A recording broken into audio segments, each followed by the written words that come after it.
Well, it is another week here, Monday here, Longshore and McKnight. Scrimmages in the books, more to come. Preseason camp fully underway. And Gurn Sr. is pinch hitting today here on the program. Barry out this morning, be back tomorrow. But Gurn, always good to see you here on the program, particularly as we kick off a brand new week. Hope things are going well. John, always good to be seen. I am either a CIA operative in a hotel room in Budapest, based on my surroundings, or I'm at the Embassy Suites Airport in Atlanta about to head out for vacation. So you can decide which one I am. I live a dual life. You don't really, I really can't say. I'm leaning to Budapest today. Okay. Because the curtains are closed. You don't want anybody to see your surroundings. Yeah, it's kind of dark in there. Yeah, I know what you got going on there today. I did check the room for bugs when we got in last night, just to make sure nobody was listening in. Very nice, very smart. I like to hear that. That's good. Well, yeah, Barry is out today. He'll be back tomorrow. Obviously, spring workouts are underway. And I was thinking over the weekend, Gurn, what these young men are going through in terms of having to deal with the heat. I was in Tuscaloosa over the weekend. It was move-in day on Friday. I think it was move-in day in the entire weekend. I mean, there were people coming in, moving in throughout Friday into Saturday as well. I'm sure it was going on Thursday too, and I wasn't there. Kind of hot to be moving a bunch of clothing and furniture and knickknacks and items of such into dorm rooms, triple digits in Tuscaloosa over the weekend. So I played some heated pickleball Thursday night, and then Mrs. Gurn and I played 18 Friday, Saturday, and Sunday. Jeez. And I'm a little stove up. All I could think of was, what about those guys that are on the field? I was like, I can't even imagine just being there. I'm not even saying participating, but being like an observer. What do you think? 120 on the turf? Easily. I mean, it's brutal. Easily. And these people that help you unpack and get all your stuff out, I mean, these people are busting it. I mean, great folks, great attitude. Enjoyed chit-chatting with them. Couldn't have been more helpful, but I'm thinking, you guys are out here all day. It's hot, so be careful out there and understand even going to be hotter today throughout the week. Jeff tells us high today 101 with a heat index of 112. Is that like wind chill for cold weather? What does heat index mean? The heat index is like what it's like in hell. Hey, you want to know something? Where I'm headed? Okay. The highest I will face this week is one day at 76. Oh, Gurn, you're killing me. The rest is under 76. So I'm looking forward to that. Put me in the bag with you. There you go. like to be up there. That's going to be really good. Lot to get into today as well. I'm looking at the River Region Straw chat line. A lot of good questions, topics, comments. Dennis, I did not see the new Buffalo Bills stadium, but we will try to comment on that. Wanted to know what Barry thought about the Bread song "Sweet Surrender." You a Bread fan, Gurn? No, I know David Gates is the front man, but other than a couple of their top songs, that's really it. Yeah. Wants Robbie to give us a breakdown of Highland Home and Luverne's team for the upcoming season. Robbie from All right, John. Here's a trivia question for you. All right, let me hear it. What artifact is in the front yard at Highland Home? Do you know? A meteor. No, an airplane. An airplane. They're the flying squadron. They're the squadron. Yeah. They're the squadron. The flying squadron, certainly. That's right. I should have known that. That's right. I know a guy that was I think a probate judge down in Crenshaw County years ago. Now we talk about Luverne from time to time. So yeah. The flying squadron. So what was there a big military presence in Luverne? What's the deal? I don't know that this is Highland Home, so I don't know. I don't. You go up on that hill, you crest that hill. There's the jet then you go down that hill and you're out of Highland Home. So is Highland Home School, though, in Luverne or in Crenshaw County? No, it's just up in the county. Okay. All right. I got my schools mixed up there. Highland Home has the two guys from Auburn, the one that's in the NFL this year that was number 8 draft pick or 10 or whatever he was. Yeah, I got you. So, yeah, we'll get a little breakdown from Robbie, I'm sure. Your buddy Les down in Dale County saying hello to you today. Les, a big viewer of the program, Gurn. Les is getting ready to broadcast the Carroll High Eagles, who've had a just god-awful football in recent years. And yeah, it goes back to when Les and I used to do high school games back in the day. I'd drive from Greenville and meet him somewhere. Actually took Gurn Jr. a couple of times on those trips. Yeah.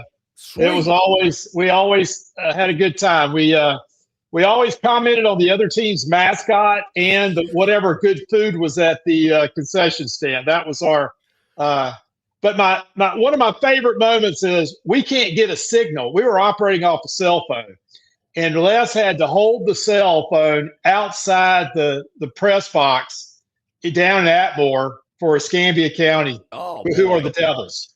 And they had a very devilish mascot, by the way. Sounds like some of the early days of John and Barry back in the radio. Come up with ways to broadcast the program, get a signal. A couple of things that obviously I've got on my list, but people have already popped on the River Region Straw chat line to talk about it. I don't know if you saw any of it. Ty Simpson, I know it was a preseason game, but he looked pretty good for the Los Angeles Rams when he got to come in, drove them down the field for several scores. And as JJ over in Atlanta says, hey, he's got an offensive line. He looks even better than he did at Alabama. I did see a little bit of that. JJ performed well. Did you see who started that game? I did. Stetson Bennett. Yep, Stetson Bennett gets the start. Ty Simpson comes in and a little He's still there. He's still around. He hasn't totally flamed out. Yeah, no kidding, which is amazing in itself. So good for Ty. I'm glad that he had a good outing. Obviously, there's a little controversy surrounding his selection by the Rams, but it looks like it's going to work out, or it certainly looks like that so far. So good for him. Rooting for Ty Simpson. Didn't check out a lot of other NFL preseason games. I know there was a game on I got my nights mixed up while I was in Tuscaloosa watching from somewhere, but I couldn't tell. The Jets and the Bucks, I think, were the game on. So I watched a little of that. Did see the Saints got beat by the Jags, but, it's preseason. Tyler Shuck didn't get to play a lot. I don't think he played any, actually. So not too worried about that. I've known a lot of teams that went 0 in preseason that ended up having a really good regular season. So, and I know some teams that went 0 in the preseason that went 2-15. Well, true. That's probably right. A little nugget or two from scrimmages that we haven't gotten to. Of course, Auburn had a scrimmage on Friday. This is our first time back since then. Byron Brown had a great afternoon, from what I understand. The coaching staff, Coach Golis, not very happy about some turnovers and some penalties, mistakes, and such, but those things are going to happen, particularly in the first scrimmage, and that's why you're scrimmaging, to get those things ironed out, get those things out of the way. But mostly positive of what I'm hearing coming out of Auburn. Not giddy, not overly positive, but just headed in the right direction. People like what they saw. And, of course, Byron Brown with a nice afternoon as well is always a positive. So good things so far coming out of Auburn. I guess, the rest and relaxation at the Marriott seems to be paying off, Gurn. Hey, have you ever been to the Marriott? Grand National, yes. You ever stayed there? I've never stayed there. We stayed there. We had a free pass, and we stayed there for a pickleball tournament over there. It's like a resort. It is a resort.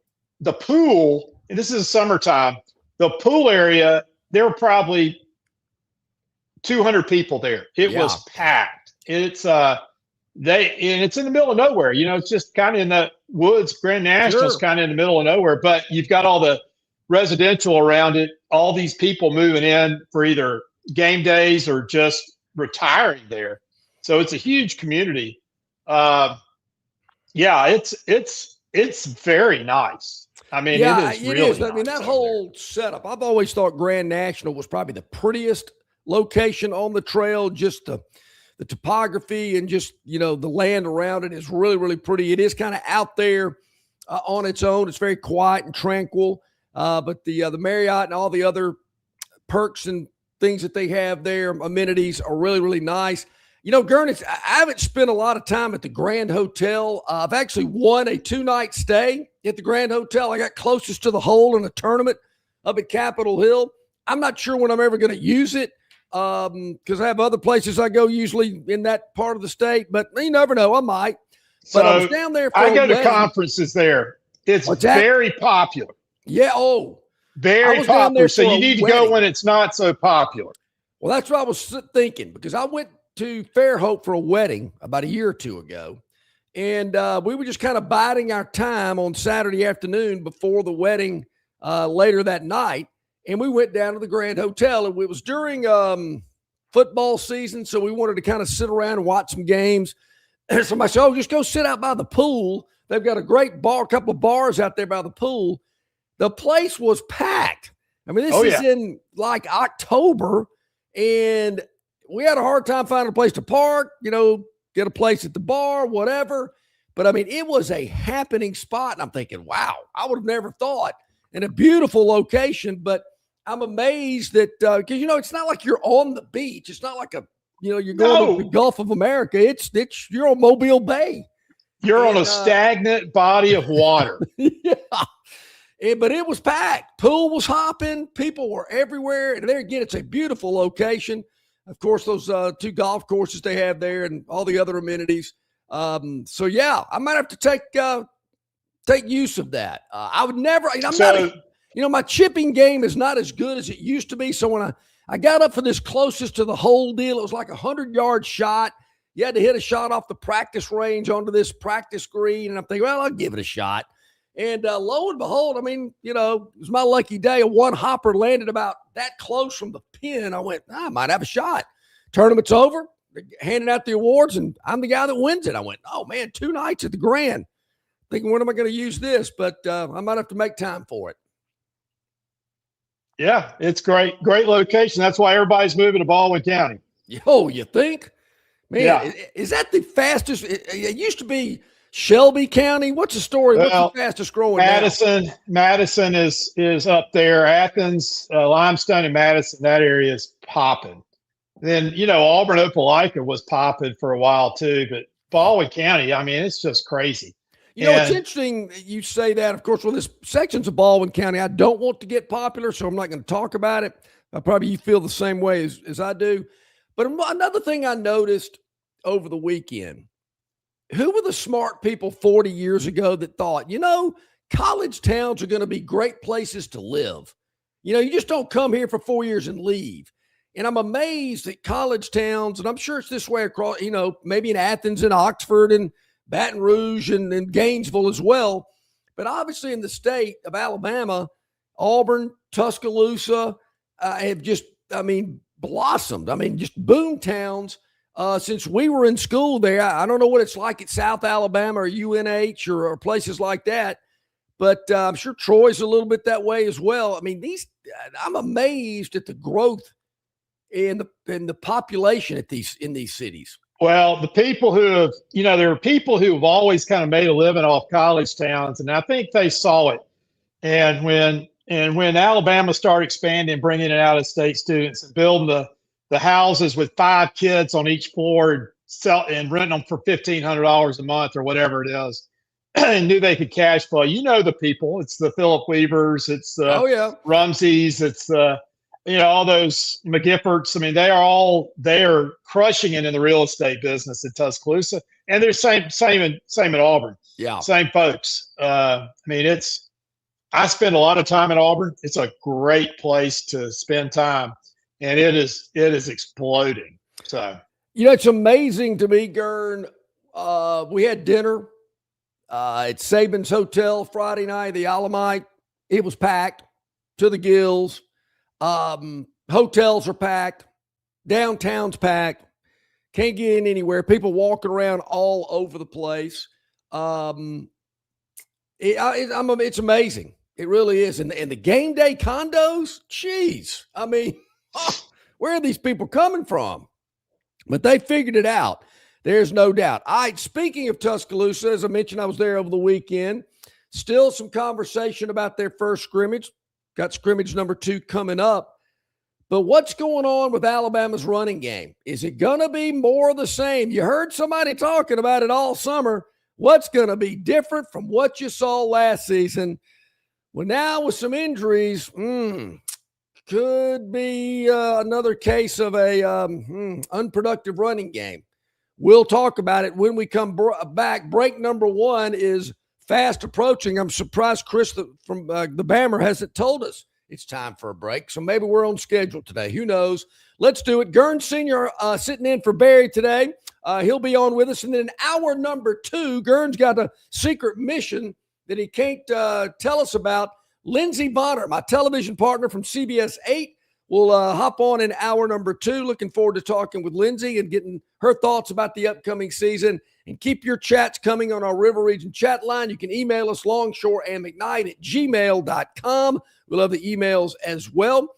It is Longshore McKnight on this Monday. Quick timeout. We'll be back right after this.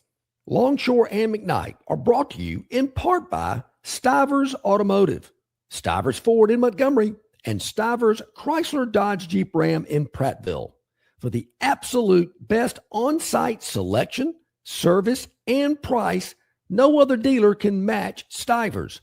Stivers Ford in Montgomery is located at 4000 Eastern Boulevard and online at stiversfordmontgomery.com.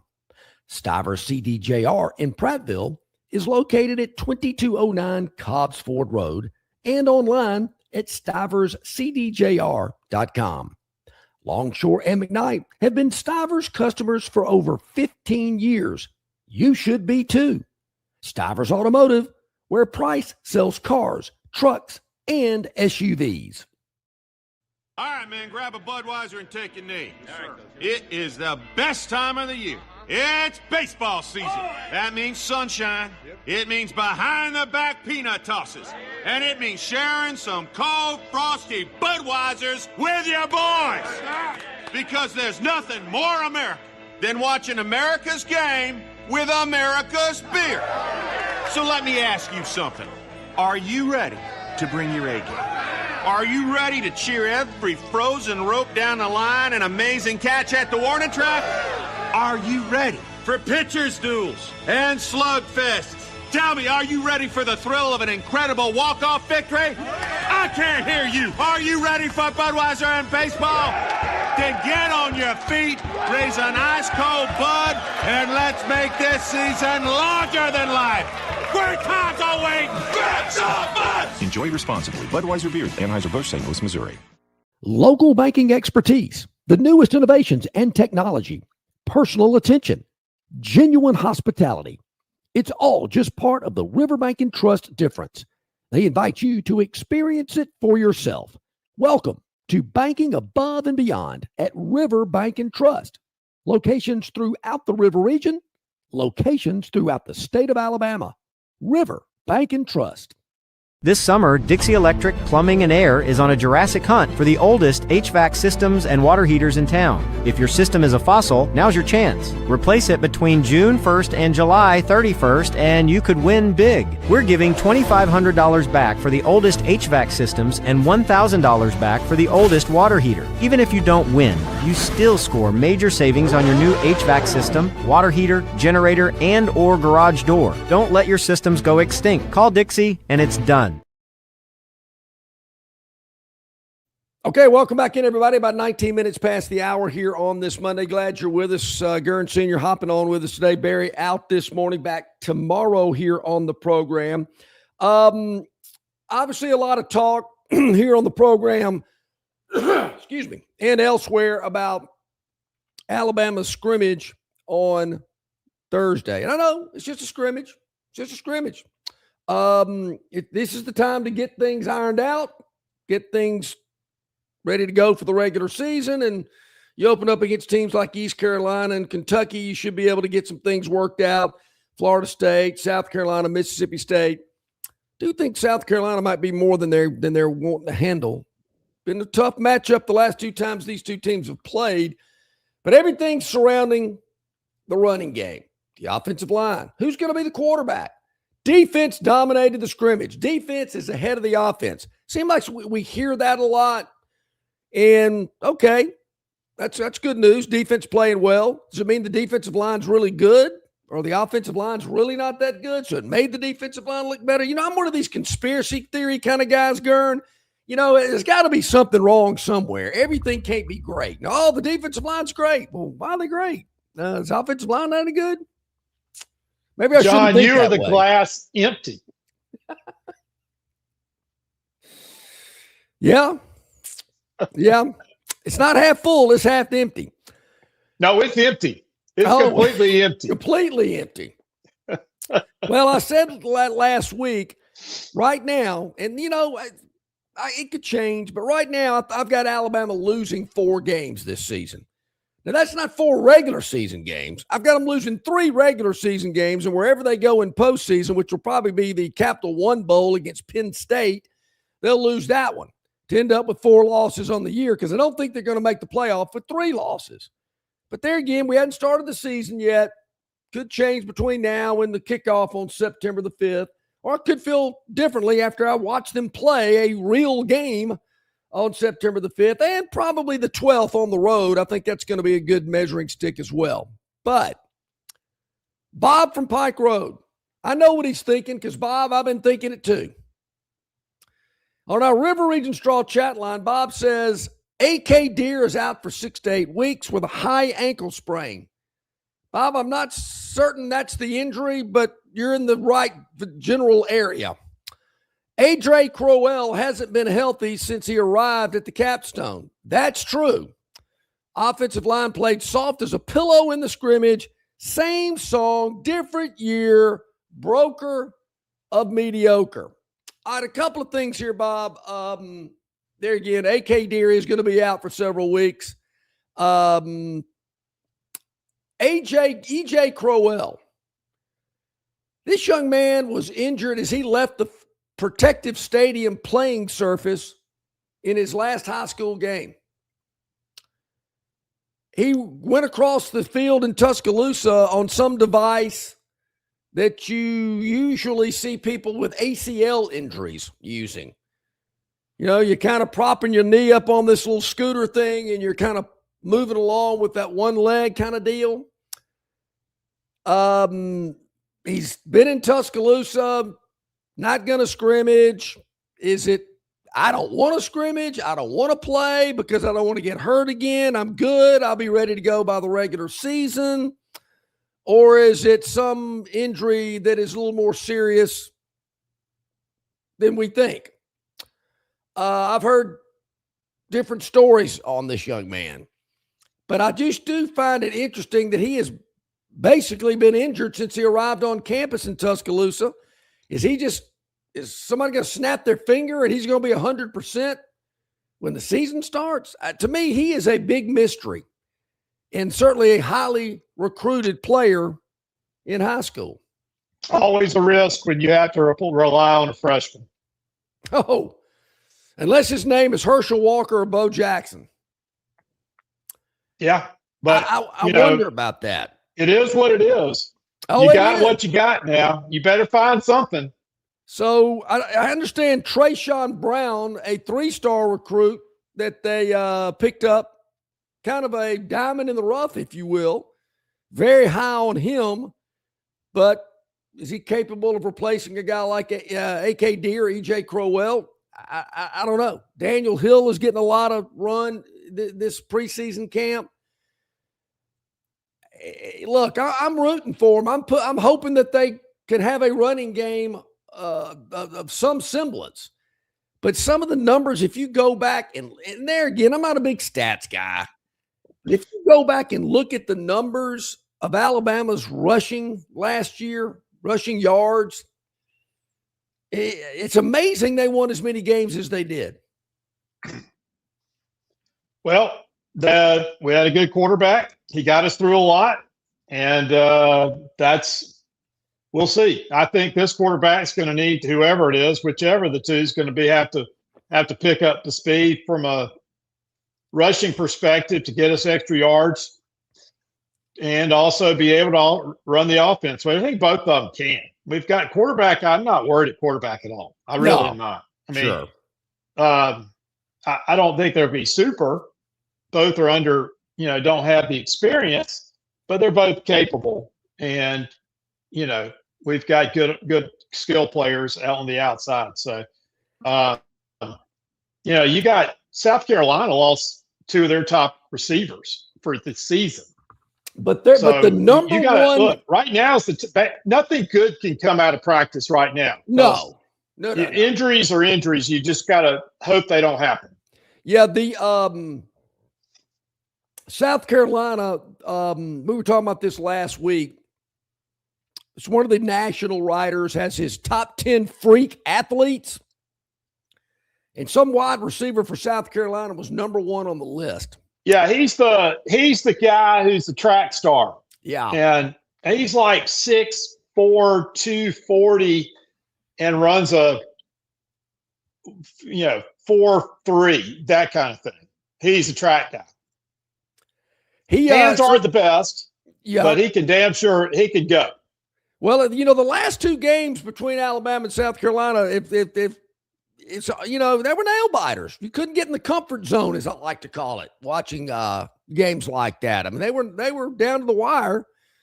Still can't figure out what defense South Carolina was in when Jeremy Bernard just kind of walked right by that Carolina defender to score in that game. But hey, it is what it is. To me, we've talked all offseason about the first five. They got to be five. Most people believe Alabama's got to be 5-0 before they host Georgia. And I agree. I think that would be good for Kalen DeBoer to be undefeated. If they lose a game before Georgia, you know as well as I do, the natives are going to be restless. They're not going to be very happy about that. And I know they went on that streak last year where they beat, 4 top-ranked teams in the conference, first time that had ever happened. And that's great. But, I don't know. I've just got to see it to believe it. I've used that phrase a lot. I got to see it to believe it. And Jeff is right. I am still bitter about that game because I had Carolina and the points there, Jeff, in that game. Haven't forgiven Shane Beamer yet. Killed me that night. Look, it's a different day. Saban's not there anymore, guys. We know that. It's going to be nip and tuck every week. It just is. Even the fan base, the fan base doesn't respect this team. Let me tell you why. I got weddings, Alabama people weddings on Florida State and South Carolina weekends. Are you? No way. Home games. Yeah, I've got somebody that's got something, the A&M game. I'm thinking, who is this person? The wife said, that A&M game, we got to be there. We got to be here on that weekend. I went, well, what? Huh? Who does that? Well, I'm not a big, and they're both destination-ish, both on the coast. And, I'm like, what are you thinking? Come on. Who does that? I'm with you. If you're having a wedding during football season, it better be during an off week or some alphabet soup directional school. Don't be scheduling it during the Florida State or South Carolina or A&M game.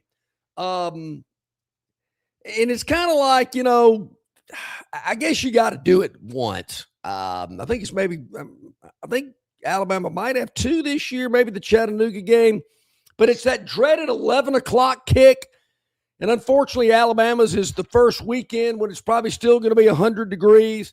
Auburn certainly is in much better shape there in a dome in week 1. And then their week 2 and 3 opponents are both at night, which is nice. For some reason, Auburn is playing LSU at 11 o'clock in the morning, but that's late October, so that should be better. But the first couple of that 11 o'clocker, I don't know. That completely I was out. When I found out the kickoff time, I went, nah, I'm not into that. You're not out. Hey, if the little lady says you're going to be there, you're going to be there. You're going to be there for the tailgate at 9:00. As a matter of fact, we're going to be leaving Montgomery about 6:30. I tell you what, I will make you a bet. I will come pick you up, and we'll go to the Waffle House on Briar in 98 on that morning, just to prove that I will not be in Tuscaloosa. Okay. And I'll let you get a double scattered and smothered. Yeah. So that's Labor Day weekend, right? Yeah. I think we may be at the other coast that weekend. Oh, the other coast. Okay. We'll see. You're never down there the same time I am. Is there something I should know here? Don't take it personally. But I almost sent you an article I saw today in L.com where they're building 81 houses right there. They're trying to build 81 houses right there as on our way to Waffle House. Yeah, I know what you're talking about. I'm not real happy about it, to tell you the truth. No. Not happy about that at all. But somebody is trying to do a little too much construction down there for my taste. But we'll live with it. We'll get there. But back to this running game and Bob from Pike Road. I mean, I know people have been giving you crud about it, but injuries, secret, nobody knows what's going on with EJ Crowell. I've heard some things, but I don't want to talk about it publicly. But this has been a long, lingering injury for this young man. Kind of makes you wonder. And do they have the guys in there at the positions now to have an effective running game? Here's what I think. Another thing that I think, Gurn, with the running back situation, and AK Deers, Daniel Hill's put on some weight. He looks better, and they're high on this Trayshawn Brown. I get it. But if Keelan Russell is the ultimate starter, to kind of offset some of the running game or the lack of it from the running backs, do you think Alabama's going to have a quarterback that's going to run a lot this year, similar to Jalen Milroe, to kind of just boost the running game? Run for his life. Well, that's not really what I was getting at, but now that you bring that up, yeah, I could see that too. I could see that, but I could see him having either one of them. But to me, Keelan's more the runner, the athletic of the two. I could see that being a part of this offense. Hey, and Lord knows if they lose another running back to injury, I got to think this next scrimmage is going to be heavy on the pass. Hey, we're bringing back the jet sweep. I thought that was Auburn ran that play a lot. Well, we need anything we can to get across the line of scrimmage, right? Yeah. Now, I did want to ask you about. I'm not hearing a lot of good things from the Vanderbilt Commodore camp. That without Diego Pavia, things could be back to normal in Nashville for the Commodores. What are you hearing? 7-5 is a good year. Okay. That means they've won a couple of SEC games. All you want to see is that the new era of NIL works, and they've got a freshman quarterback. They're going to put all the eggs in that basket. That's not going to, that never works just perfectly starting out. So we'll see. I think you want to keep the excitement. The dude can coach. We know. Oh, yeah. The question is, have they gotten enough players in the portal and everything else to keep it going and not lost more than they've gained more than they've lost? Because a lot of those guys, kind of moved on and went to bigger programs too. So we'll see. They open with Austin Peay, who plays in week 0. They'll have a game under their belt before they come to Nashville. I don't know if that's good or bad.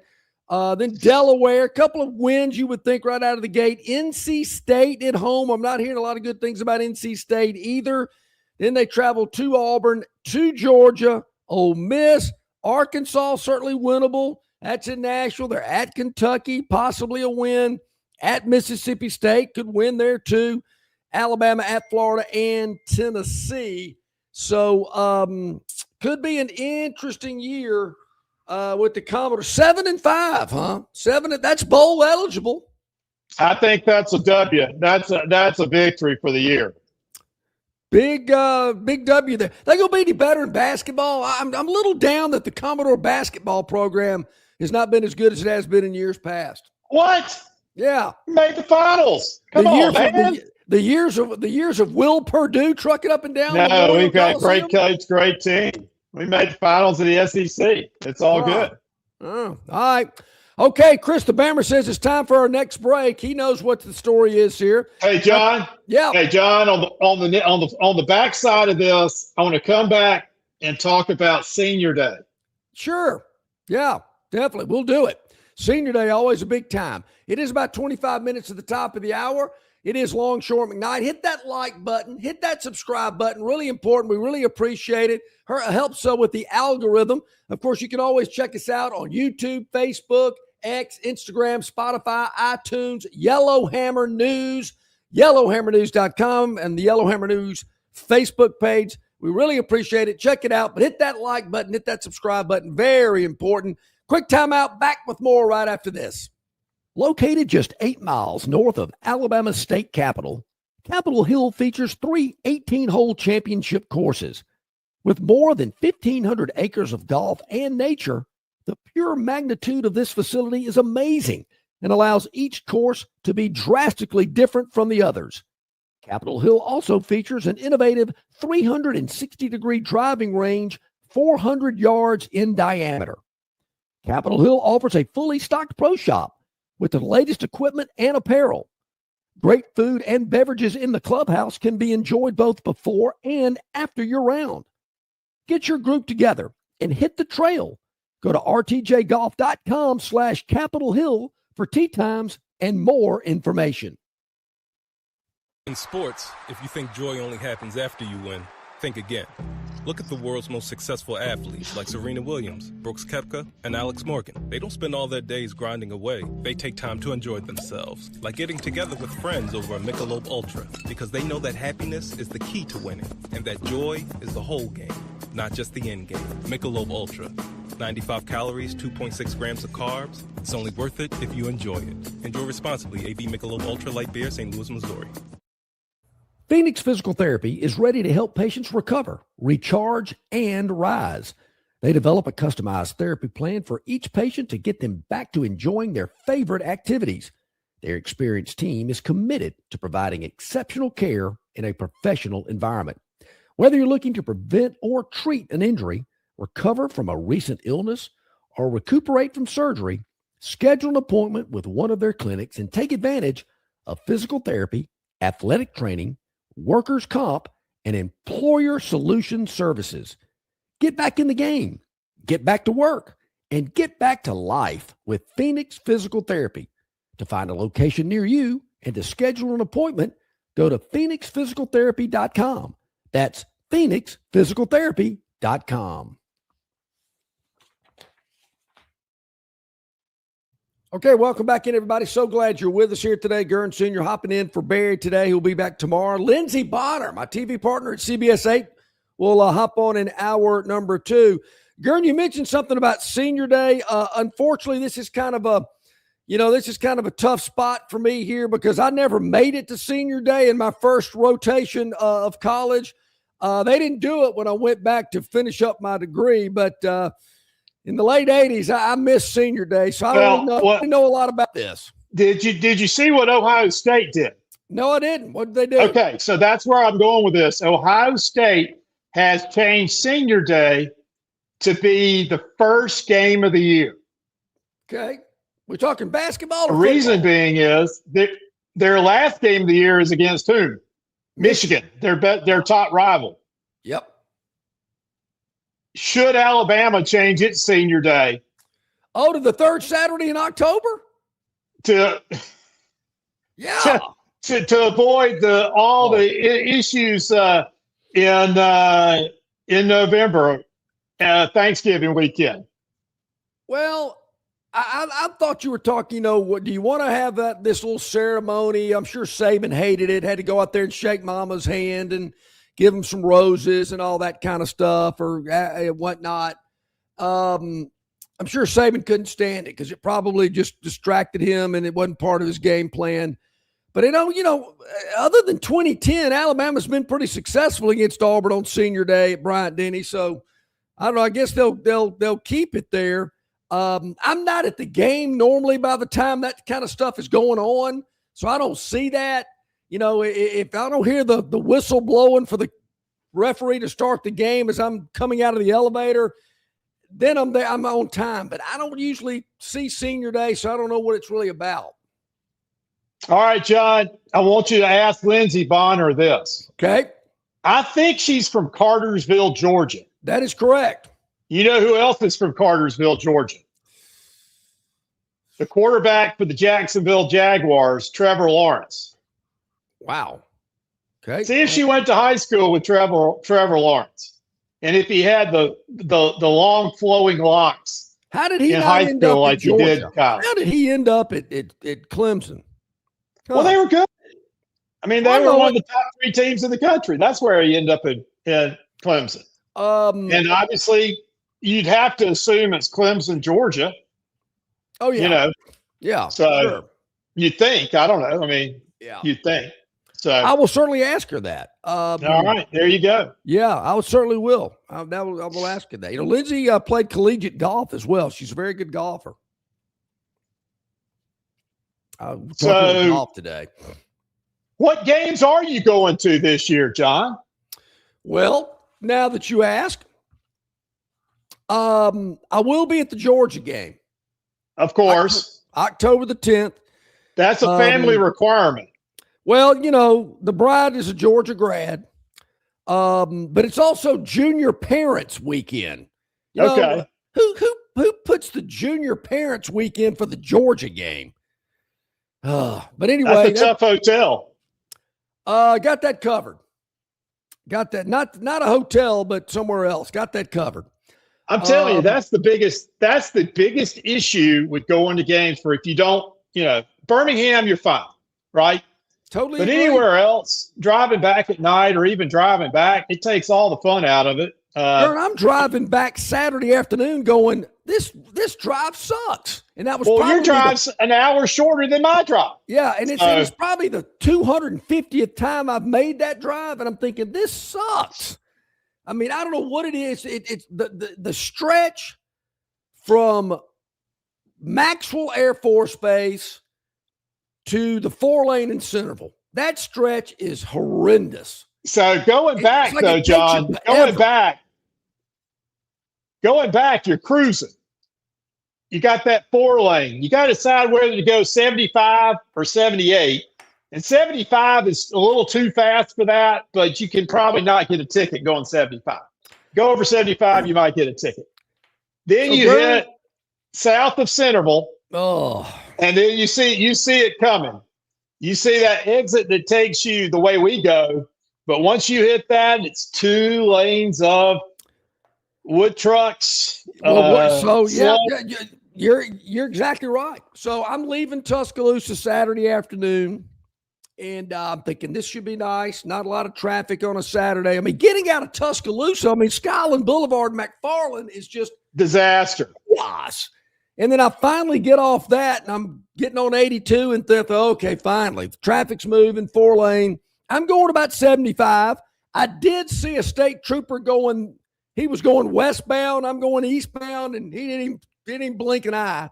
And my Waze did not detect that. Look, if I got Waze on, I want you to tell me there's a police car coming. I mean, come on. That's why I got you hooked up. Anyway, I'm going 75. Things are going great. Man, I'm even busting it through Centerville. It's all fine and dandy. Get through to the 4-lane, hit the 2-lane. There is nobody in front of me. I'm thinking, man, this is great. I'm passing people going the other way. I'm thinking, man, why is everybody going that way? Nobody's heading toward Montgomery direction. This is great. Still going pretty good rate of speed. And here it comes. Boom. I'm thinking, what in the hell is going on here? There are 2 pulpwood trucks that have got about 10 cars backed up We get to one point on the 2-lane on 82, going up a hill. I kid you not, we are going 38 miles an hour. I am, I'm cussing to myself. I'm so irritated. 100 degrees and 38 miles an hour. And I'm thinking that's a bad mix. Another way. Now, I'm hard-headed, Gurn, and I know a lot of people go up to Clanton or Montevallo and take a left and take this 2-lane for about 20 miles to hit 82 again. I've done it before, but to me, it's even longer.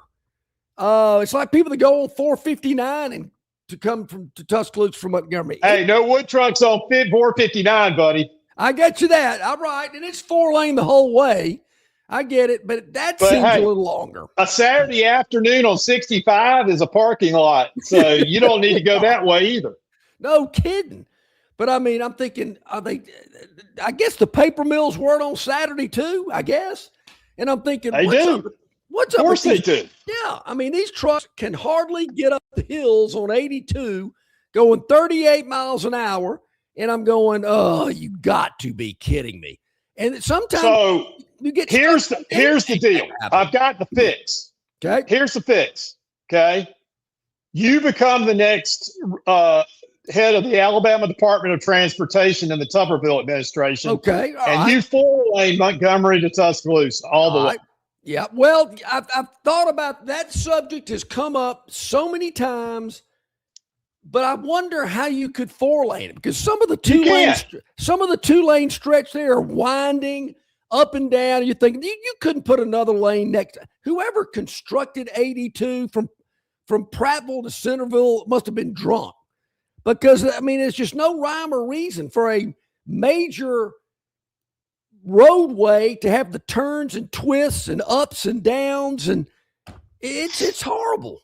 It is horrible. And there was a rumor at one time they were going to extend the 4-lane of 82 from Centerville to 65.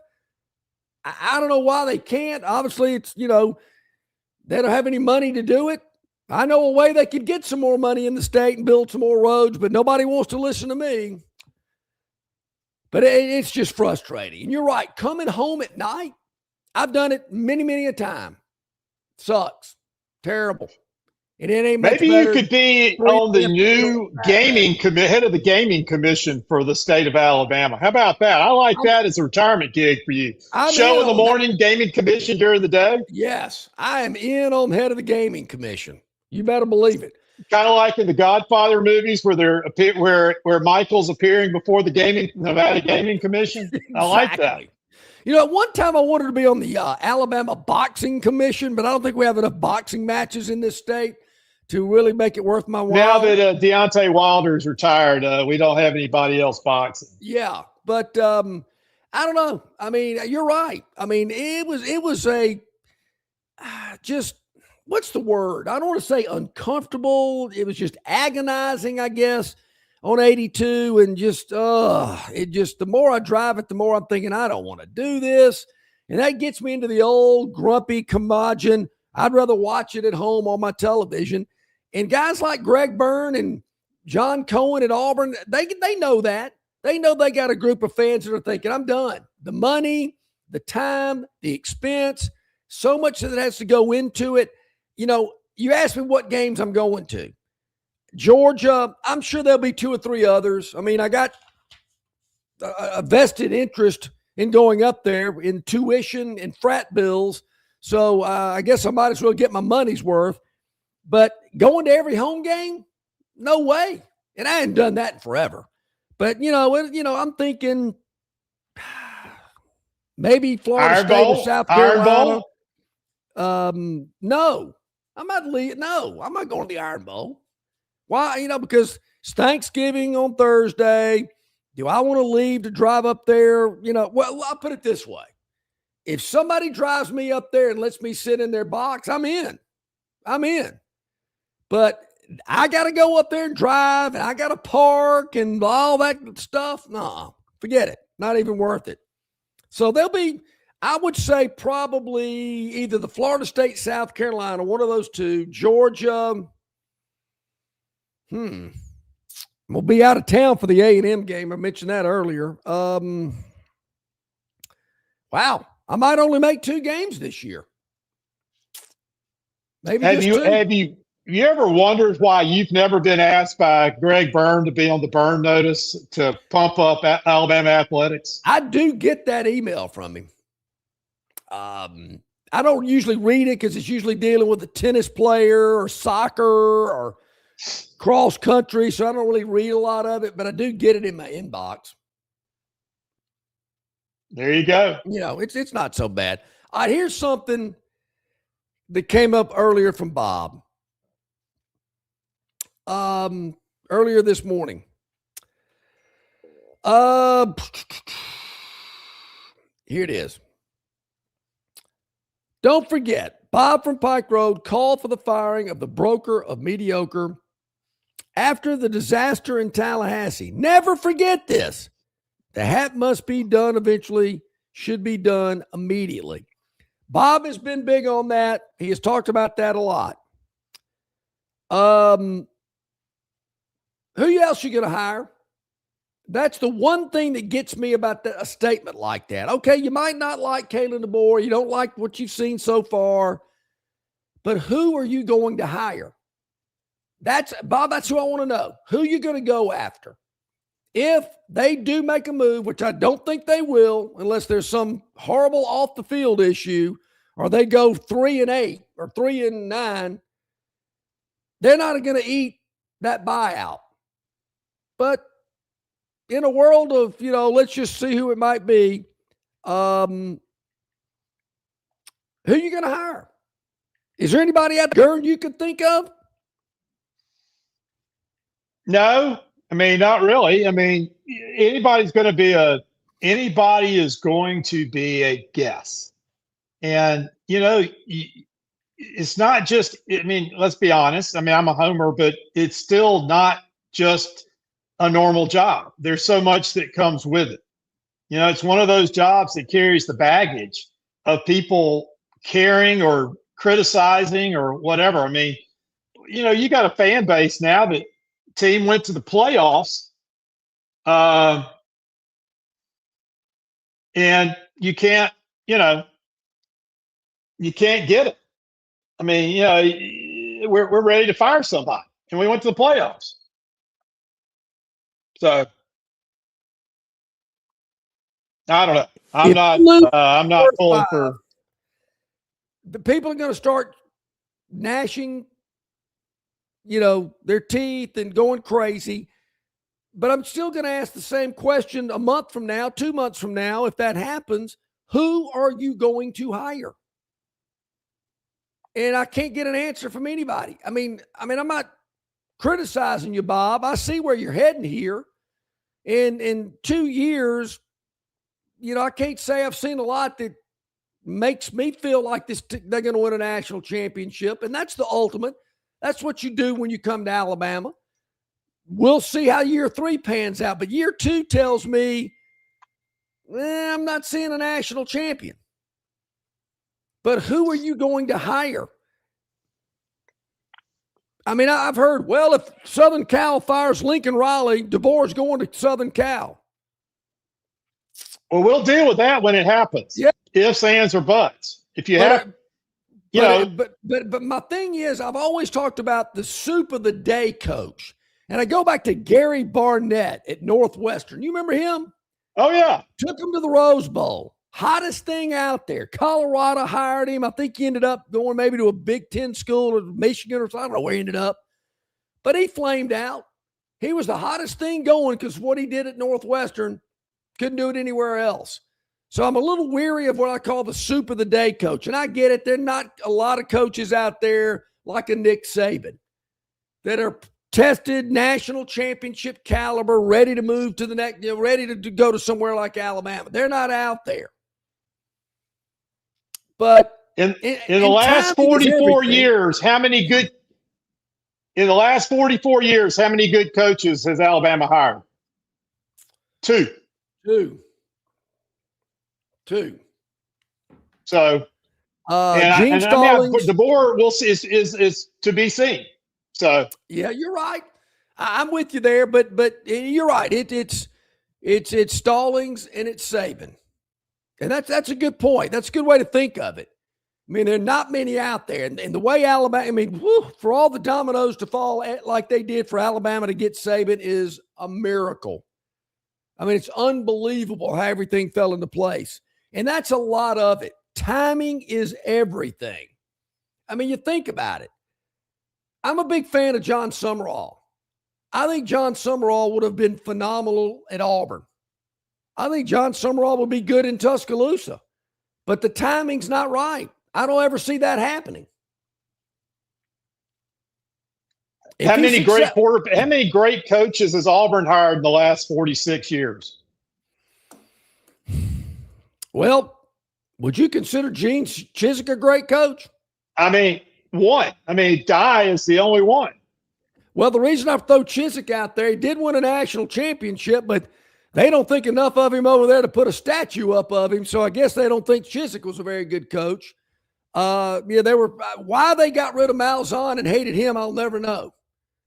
But there have been a lot of funny things that have gone on at Auburn. What they did to Tuberville years and years ago, and he certainly came back, and that paid off for him. But Dye, I mean, yeah, I mean, most old school Auburn people think of Dye as Alabama people think of Bryant. Well, he brought him back. He brought him back from mediocrity to relevancy. And, it's I'm trying, what would they think Terry Bowden was a great coach? Goes 20-0? No. I don't think they think Terry Bowden's a great. I don't think they really ever liked Terry Bowden, but they just had to stomach him. And when he was beating Alabama and winning 20 in a row, man, this is great. But you stub your toe one time, they're gonna turn on you. That was a lifetime ago. That was a lifetime ago. That was. We were young men then. Yes, we were. I had a lot of hair, and it wasn't gray back then either. But Terry Bowden's won and wins 20 in a row. Tuberville, beat Alabama 6 in a row. But do they equal Pat Dye? No, they don't. Malzahn was burr in the saddle to Alabama and a lot of other teams for that matter. But something didn't mix there. So you're right. It is hard to find that type of coach. So that's when I hear people say you got to fire Kalen DeBoer. If they don't have a running game, if they don't go to the playoff, got to get rid of him. I hear you. But who are you going to hire? That's what I'm asking. Somebody give me some names, Bob. I want to hear some names of who you would hire if you were the athletic director and you fired Kalen DeBoer. It's that simple. All right, Gurn, I know you got to either go catch a flight or you've got some secret CIA operative mission that you're about to engage in. We fly, from Greenville, we fly either out of Montgomery or Atlanta. Direct flights I love when I'm going on a trip. So we are flying out of Atlanta. Sorry, Montgomery Regional. So I got to go navigate. I thought I was going to be able to park the car at the Embassy Suites, but it's ungated. So I'm a little nervous about that. So we're going to park. We're going to the terminal and figuring out which TSA line to get in. I can tell you. I'll leave you with this. I'll leave you with this. Used to be special status got you quicker in line, but do you not have TSA pre-check or clear? Pre-check is longer than the regular line. You got to get. Now I'm not a clear guy. I'm cheap. I'm not a clear guy. So it's worth it. I don't want somebody walking me through and everybody staring at me like I'm some kind of VIP or something like that. So even though I don't believe you're flying internationally today, this is a little secret that I'm going to tell you, and obviously everybody else is going to get it too. Go to the international terminal. The lines are much shorter. And the parking deck at the international terminal is much easier to navigate, and there's a lot more spaces that are covered that you can use. So I would go to the international, park there and you go through the TSA there and then just get on the train and go to the terminal that your flight's leaving from. All right. Can I tell you my story about the International? All right. Is that there are 2 parking decks at the International. Correct. The one close to the terminal and the one farther away, right? Yeah, correct. I got screwed up and this is back when all the crap was going on the airport when we were going to going over to Dominican Republic. And I parked in the equivalent of short-term International. Oh. And I was like, well, I don't have time to go move the car. Yeah. So we were gone for 6 days, 7 days. Oh. It was a hefty. I almost maxed out my credit card on what it cost me to park. So I believe it. Yes, I will never make that mistake again, but that was purely on me. And it was will one say where that the short- Mrs. Gurn was looking at the bill when I was leaving. She saw it pop up. She's like, ooh. Yeah. Well, ooh. I'm like, yeah, I'll explain it. I'll explain that later. Even though you got to get on a shuttle from the short term and international, it's worth it. The daily charge is a lot less, and the TSA lines are much shorter. Yeah. I will say this: don't be trying to go buy duty free over there and then take. No, not gonna be no rum for me. That. Can't do All it. right, y'all have a good one. We're heading to the cooler weather. Y'all take care. Y'all have a good time. Appreciate you hopping on. As always, we'll talk to you again when you get back. Gurn Senior hopping on for Barry. He'll be back tomorrow. We're going to take a break. When we return, Lindsey Bonner, CBS 8. She will join me here in the next hour. Looking forward to getting Lindsey's thoughts about the upcoming college football season. A lot of other subjects as well that we will touch on. That River Region Straw chat line is hopping today, so get in on that. We'll pass some of those comments on as well. You can also email Longshore and McKnight at gmail.com. We'll get into those as well. Top of the hour, back with more after this quick timeout. Don't miss your chance to win big at Victoryland Casino. Play the latest, hottest, most exciting games around with fun bonuses and big jackpots. Don't miss out on your free play. Stop by Player Rewards today and check out this month's exciting free play promotions. Come see why our players keep coming back. You'll have more fun at Victoryland Casino, where you can be a winner too. Victoryland Casino, located off I-85 exit 22, Shorter, Alabama. Must be 21 or older. Hey, where's the beer guy? Bud Light here? You get a Bud Light? Bud Light? I'm here, Bud Light. Bud Light here? Bud Light here? Bud Light here? Bud Light where? Bud Light here? Oh, Bud Light there. I missed that because of you. You did not miss that play because of me. Tough to stop talking this way? Yeah. It's actually kind of fun. Hey, I got your Bud Light. Oh, nice. Never mind. Anything for the clean, crisp taste of Bud Light. What'd I miss? I have no idea. Phoenix Physical Therapy is ready to help patients recover, recharge, and rise. They develop a customized therapy plan for each patient to get them back to enjoying their favorite activities. Their experienced team is committed to providing exceptional care in a professional environment. Whether you're looking to prevent or treat an injury, recover from a recent illness, or recuperate from surgery, schedule an appointment with one of their clinics and take advantage of physical therapy, athletic training, workers' comp, and employer solution services. Get back in the game, get back to work, and get back to life with Phoenix Physical Therapy. To find a location near you and to schedule an appointment, go to phoenixphysicaltherapy.com. That's phoenixphysicaltherapy.com. Big news for Central Alabama travelers. Getting to Texas just got easier. You can now fly nonstop from Montgomery to Houston with United Airlines. No long drives, no layovers, just smooth direct travel from your hometown airport. Whether it's business or a weekend getaway, Houston is now just one flight away. Spend more time there and less time getting there. Fly nonstop to Houston. Fly MGM, where travel feels easy. Book your trip today at flymgm.com. All right, a couple of minutes past the hour here on this Monday. Longshore McKnight, sponsored by our good friends at Bama Budweiser and Bud Light. Easy to drink, easy to enjoy. Joining me now, you see us on TV together from time to time. She's the sports director at CBS 8 here in Montgomery, Lindsey Bonner. Lindsey, good morning. Thanks for hopping on with us today. Yeah, good morning. It's a little earlier than I'm used to, but hey, Excited to be here. Well, I knew yesterday, excuse me, when I texted you, I thought, yeah, she's probably not a morning person, but I'll give it a shot anyway and see what happens. I knew with football conversation being a topic we would get on today that you would want to get in on that and kind of give us some of your thoughts about it. So first and foremost, we are in, preseason camp is well underway. Troy, Auburn, Alabama, all the other SEC schools, all the other schools around the country.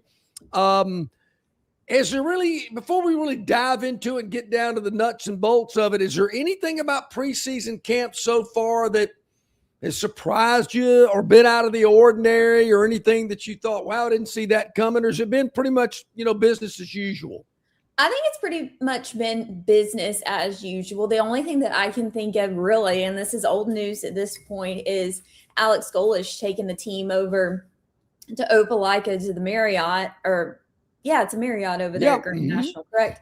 So I think long term that's going to pay off for Auburn because, I think the most successful teams are going to be the most connected teams.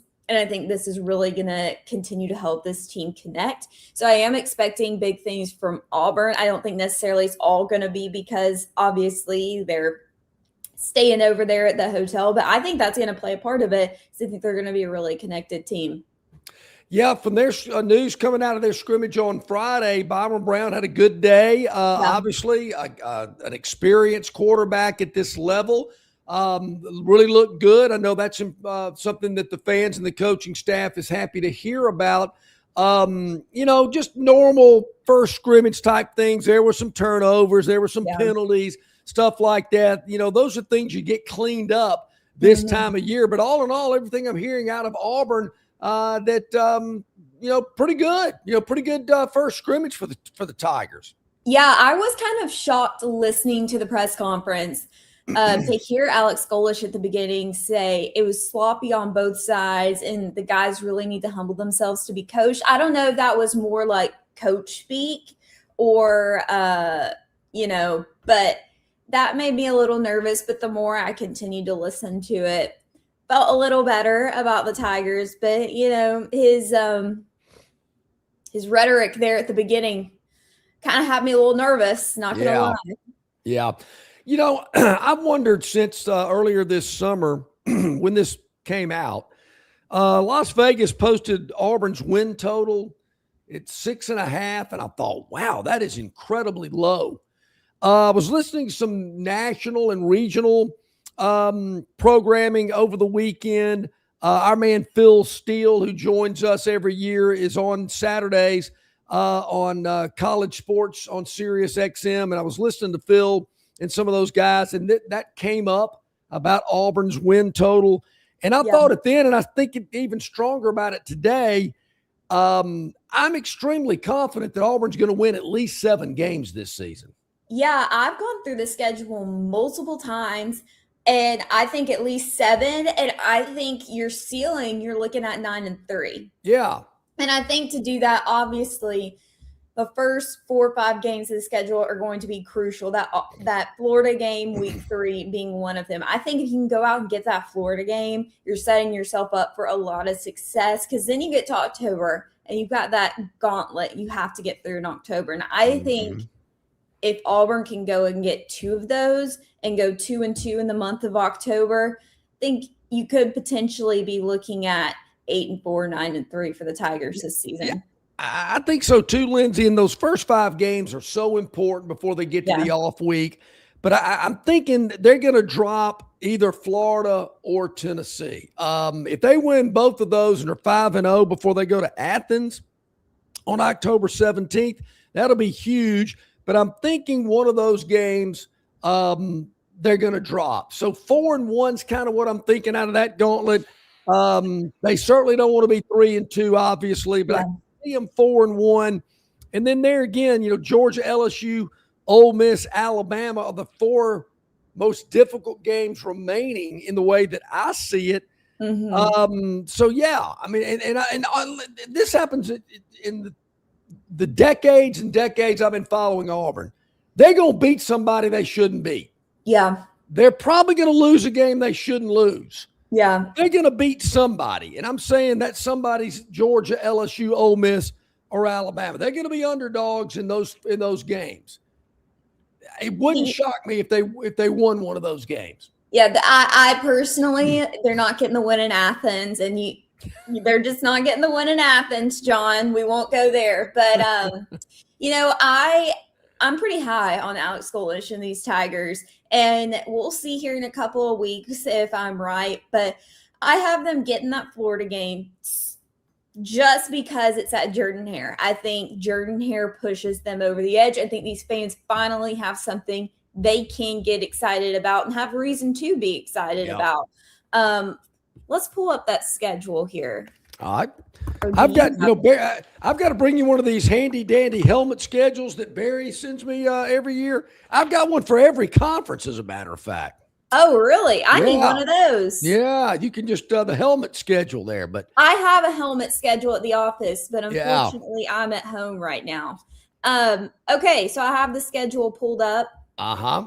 So I got a win against Baylor. I got a win against Southern Miss. I got a win against Florida. I think they go into the Georgia game 5-0. I think they dropped the game in Athens. I think they dropped the game against LSU. However, where that game is on the schedule, Lindsay, I think is interesting because it's 11 in the morning. It's right after the Georgia game. LSU before that plays Mississippi State in Baton Rouge. I'm with you. That could sneak up on them there just by the way where it's on the schedule and what time it's kicking off.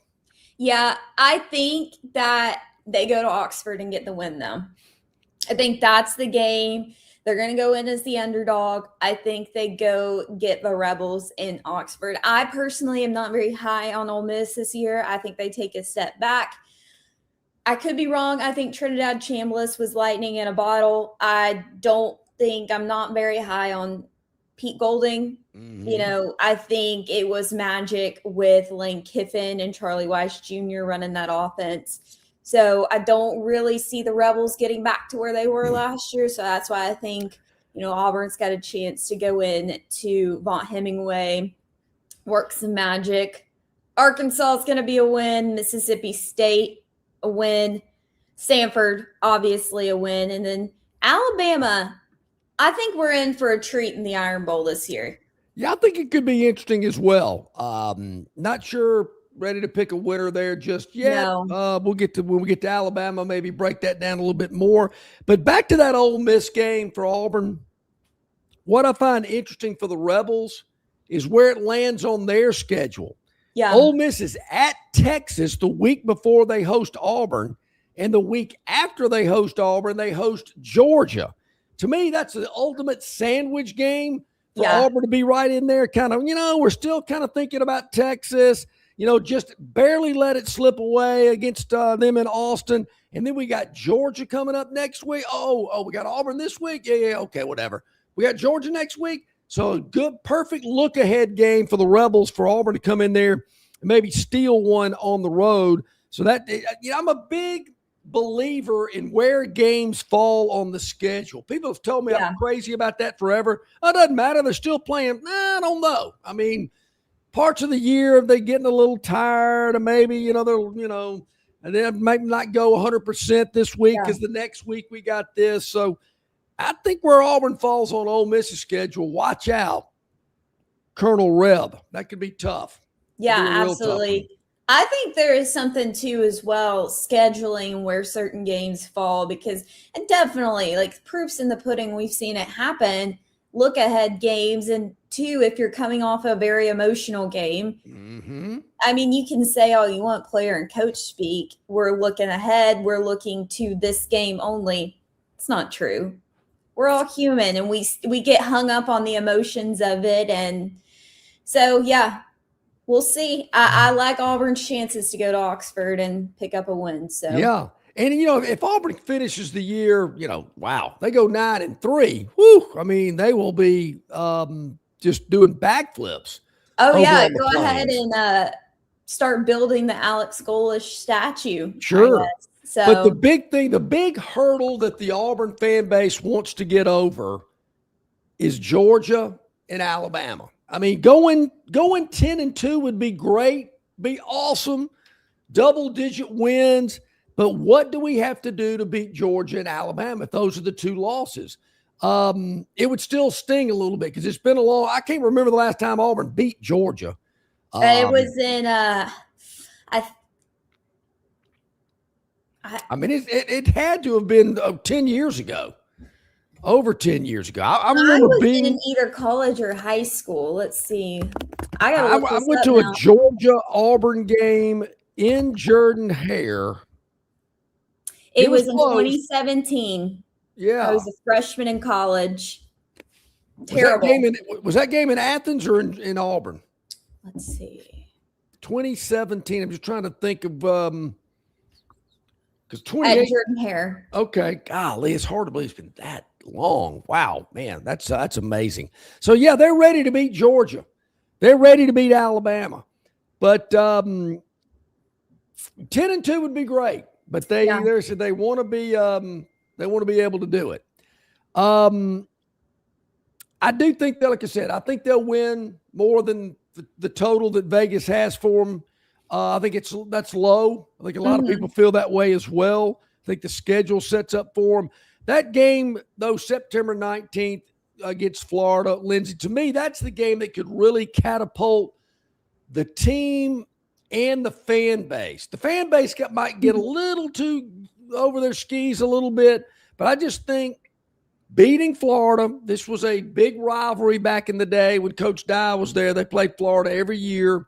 It's part of Amen Corner, as Coach Dye called it. Yeah. And beating Florida and beating a coach that a lot of Auburn people wanted John Cohen to hire in the first place, in John Summerall. I can just see it now. If Florida comes in there and wins the game, it's at night.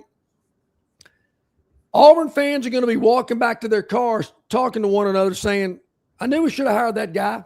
Why did we not hire John Summerall? That's going to be the conversation after the game if they lose. And probably going into the week.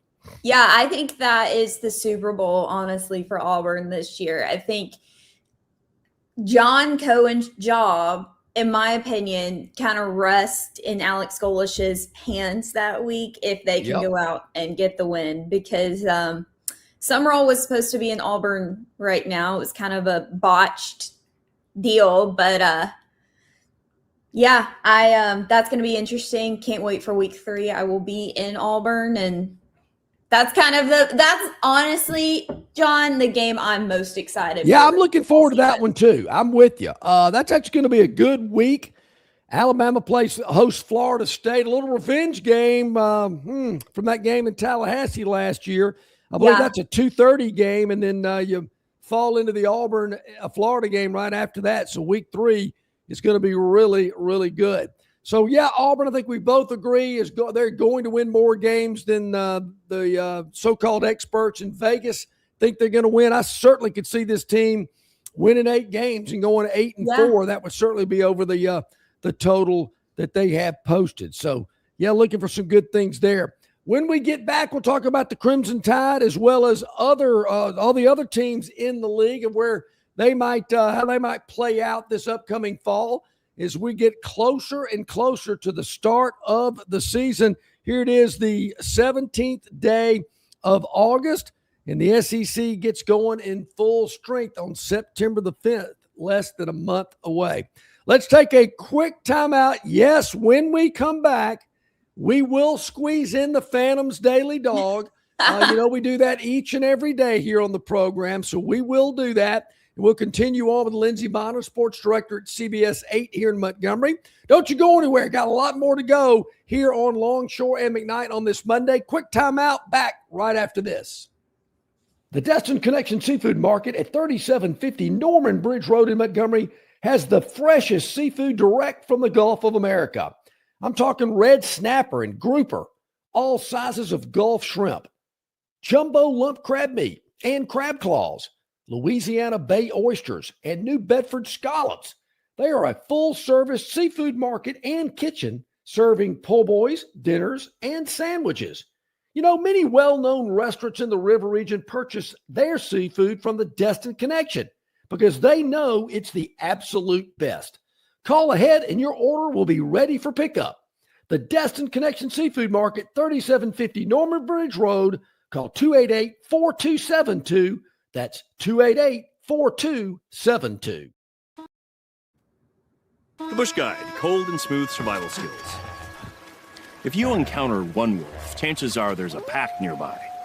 Fortunately, the same applies to beer. Head for the mountains of Bush. The Bush Guide, cold and smooth survival skills. To avoid going in circles, make note of recognizable landmarks, like that. What's wrong with going in circles? Different circles, Ross. Okay. Head for the mountains. Prattville Carpet is the most trusted name in flooring in the river region. Ray Bowles and his staff have an extensive line of Mohawk, stain-resistant carpeting in all the latest styles and colors. Prattville Carpet also has hardwood, vinyl, and ceramic tile for all of your flooring needs. Professionally installed at the absolute lowest prices. Take advantage of cash and carry vinyl plank at just $239 a foot. Call them today to set up your free measurement for your home, office, lake house, hunting camp, or wherever you need flooring. 285-8117. That's 285-8117, or drop by 2201 Cobbs Ford Road in Prattville for Prattville Carpet. Okay, welcome back in, everybody. About 21 minutes past the hour on this Monday. Longshore and McKnight. Lindsey Bonner pinch hitting for Barry today, who will be back tomorrow. Barry's celebrating a wedding anniversary. Good, look at old Barry. Good for him. Awesome. All right. All right. So, you know, the power of the Phantom's Daily Dog just ceases to amaze me, Lindsey. Even over the weekend, got emails when I looked at them yesterday, and it was, hey, how'd the Phantom do over the weekend? Usually that's a kind of a snarky, smart alecky, bad sign that the Phantom maybe stubbed his toe and people are kind of wanting to rub it in a little bit, which was the case. But I will say this. For the third straight week, 3 weeks in a row, the Daily Dog has had a winning week. We had a 4-1, a 4-1, and we backed this week up with a 3-2. So in the last, let's see, we were in the last, because one day we were out. I'm trying to do the math in my head, but we've had, 14 selections, because I was out one day a couple of weeks ago. 14 selections. The last 14 selections, the Daily Dog has hit 10 of those 14. Just saying. 3 straight weeks of winners. Now, and it is true. You start lines this week on Action 8. Yes. Looking forward to that as well. I'm doing a little homework, getting ready. Okay. Yes, for Longshore's lines on Lace Up. Looking forward to that. We did lose with the Chicago White Sox at Detroit on Friday. We had under 9 runs. I think Detroit scored 9 on their own, which isn't a good sign. Mm-hmm. Only if Chicago had gone scoreless and we would have pushed, but that wasn't the case. So that was a loser, but we had a winning week. 10 out of 14 in our last 14 selections. So we're going to get to today, and I don't know if you know pitching matchups. This is usually when I rely on Barry because he tells me, I'll tell him the game, and then I'll say, Barry, I don't know too much about these pitchers. What do you know? And, of course, he knows everything about them, which is great. So today, Lindsey, the Dog is going with an early game. This is the first game on the card today, ladies and gentlemen. You can watch it on whatever ESPN Unlimited is. I'm not sure what ESPN Unlimited is, but we're going to take the Cincinnati Reds. They are hosting the St. Louis Cardinals at 12:40 today. We've got Matthews, a left-hander, on the mound for the Cardinals. We have Petty, a right-hander, on the mound for the Reds. It's an early game, 12:40, and Cincinnati is a slight underdog, ever so slightly, at plus 104 today. We're taking the home team dog at plus 104.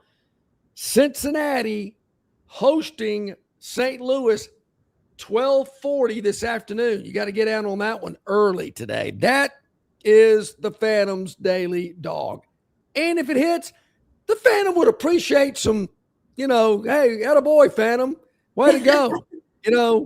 It's always when the Phantom takes one on the chin is when we hear from the River Region Straw chat line. But I get it. A lot of comedians out there, I guess. All right, let's transition into the Crimson Tide of Alabama. Let's do it. The running game, and I've been saying this all off season. Mm-hmm. What's different now than what we saw against Indiana, or really the entire year? I mean, it is amazing to me, Lindsay, and I'm not a big stats guy, and Alabama's year last year is a perfect example of it. But the running statistics were pathetic, horrible. But they were still able to win a lot of games. They beat 4 ranked SEC teams in a row. I get it. They ran off the rails in postseason. Georgia demolished them. Indiana demolished them. Somehow, some way, they were able to come back and beat Oklahoma on the road with 0 running attack. I just don't know how they're going to be able to do that again this year. They have got to be able to have some semblance of a running game. And as of right now, Lindsay, A.K. Deere is out for at least a month to 6 weeks. Yeah, and that's kind of a blow to that room. Only thing different, obviously, I see and everyone else sees is E.J. Crowell. He could be a big piece if he can step up. He is coming off an injury. He's fine now, but geez, nothing really different. Can E.J. Crowell go out and get it done? And I don't think you can just rest on him. You got to have somebody else in that room step up. So Daniel Hill, they're pretty high on up in Tuscaloosa. Can he step up and kind of be the other side of that two-headed monster with E.J. Crowell in the run game? I don't know, but yeah, I think Daniel Hill, I've heard a lot about him. He's had a good off season in the weight room, trimmed up a little bit. I think A.K. Deere was a guy they were really high on. Trayshawn Brown's kind of an unknown guy. He was a 3-star that they're real high on him as well, kind of a unknown kind of guy. Yeah. But E.J. Crowell, he played in Birmingham in the state championship game. His team was up there. I saw him going across the field at Alabama's spring game on a device that, and I'm not saying this is the injury. I've heard this. I'm not saying it is, that it was an ACL issue, and you usually see people on those type of devices, that they can move around. I'm not sure what they're actually called, but you kind of rest that knee on it. And you kind of push yourself on. The scooters. The scooter things, yeah. And he's, barely made a wave in preseason camp, and it's very secretive. Nobody knows what's going on. I mean, I don't get the feeling, Lindsay, that game one's going to roll around and this kid's going to be ready to go 100%. Yeah, I don't get that feeling either. And historically, if you look, some running backs are never the same once they get injured. I don't know but you're just never the same. So I'm really high on Auburn going into the season. Obviously, from how this conversation's going, you can tell I'm not quite as high on the Tide. Well, let's break them down then, because I'm with you. I don't see this as a playoff team. I certainly don't see them as a national championship team. I mean, that goes without saying. Yeah. But I don't see this team as a playoff team. Yeah. And you were in Tampa. You heard what everybody else was saying. You saw how the media voted. And I get it. That might be a good thing because they haven't been able to pick a winner in years. And having Alabama where they are might be good for Crimson Tide fans. But I do think Texas and Georgia are going to be really good. I mean, Ole Miss might have something to say. I think LSU might have something to say. I'm hearing a lot of good things about Texas A&M. So I think there's a lot of teams that they're, again, looking at Alabama's schedule, Georgia, LSU, A&M, going to be tough. 2 of those are at home, but they do go to Knoxville, do go to Baton Rouge. Auburn at the end, as you never know, is a crapshoot. Yeah. I just don't see this Alabama team making the 12-team playoff. And if they end up going to the Capital One Bowl or the Outback Bowl or whether Who Cares Bowl, half the team's not going to show up. They're not going to care to play in it. And Bama fans are not going to like that. No. Do you think and I heard you in your last segment with your last guest, who are you going to hire if you fire Kalen DeBoer? But is this a season, since this is mainly his players here now, it is now the DeBoer regime. Yeah. Saban is filtrated out of the system now. Is this a gotta have it year for DeBoer? Well, I think that's real interesting, Lindsay. I don't think so because of the buyout and the contract extension. Unless something happens off the field or they go 4-8. Yeah. I just don't see it happening. If Kalen DeBoer goes 7-5, hate to tell you, Bama fan, he's back next year. Yeah. You got to suck it up. They're not getting rid of him. There's going to be an extreme amount of pressure. Greg Byrne's going to be under the gun, no doubt about it. But they're not eating that buyout. Yeah. So they've got enough faith that Byrne can get it done. But, Lindsay, you know as well as I do, if there are 3, maybe 4 other teams in this league going to the college football playoff and Alabama's not, it's going to be a long December as they're watching all these other teams and ESPN with their playoff coverage and all this kind of junk. Oh, no, and by the way, don't forget, 11 o'clock on New Year's Eve, it's Alabama and Penn State from Orlando. Yeah. Who cares? Yeah, and I've said this for a while, and I won't go as far as to say I think Kalen DeBoer's a bad coach. I don't think he's a bad coach, okay? But I'm starting to question if he is a good fit, one, for Alabama or the SEC. He had success at Washington, but I'm sorry, having success at Washington is different than having success in the SEC. One, the SEC is a way more physical brand of football, and I don't think we've seen, and I'm starting to question, will we see it this year, a Kalen DeBoer team step up and be more physical, because that's what you have to do to win in the SEC. I'm not going to say it was an easier road to get to where he was in the national championship at Washington, but you do have to play a different schedule. And here's another point. A TCU team that was pretty fraudulent made it to the national championship game. So just because I think you make it to the national championship game doesn't do anything for me. Yeah, so, I'm with you. I just think I think getting to the playoff would be super important for Kalen DeBoer. Yeah. Now, you get to the playoff, you don't want to lose by 35.